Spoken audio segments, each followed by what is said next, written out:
Přátelé, já vás tady všichni vítám. Jsem moc rád, že jste přijali pozvání na historicky první den otevřených dveří v našem stále ještě budovaném včelařském parku ve Slaném Chvíci.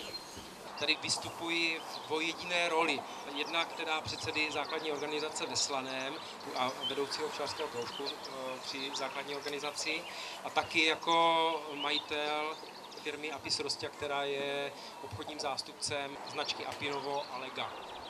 Takže jsem si dovolil pozvat i mé ctěné zákazníky, kteří si kupují od nás včelařské potřeby nebo případně včelařské stroje, které teďka nově začínáme dovážet. Takže vítám vás tady, počasí nám přeje tak akorát, myslím si, že je dobře, že neparaží slunko a ten ranní déšť, který nás trošku vyděsil, tak přeběhl, takže doufám, že počasí se nám vydaří. Připravili jsme pro vás tady program, který za chvilinku představím, ale v první fázi bych rád představil park jako takový a vůbec akci jako takovou, proč jsme ji uspořádali.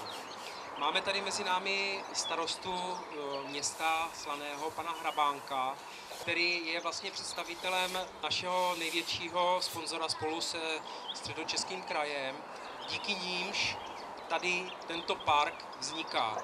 Vidíte, že je to park, který je v podstatě de facto louka nebo pole. Tady donedávna bylo ještě pole plné plevele a postupně to tady nějakým způsobem začínáme upravovat a doplňovat je o věci, které jsou zajímavé pro nás včelaře, především z hlediska pastvy pro včely. Já jsem začal v loňském roce ve spolupráci tady s Luckou Burešovou, která je autorkou projektu toho včelařského parku, připravovat různé výsadby, které jsou jako ukázka toho, co všechno byste mohli mít ve svém okolí pro obohacení včelí pastvy, protože my jako včelaři jsme si zvykli na to, že ty včelky si umí v té přírodě najít a postarat se.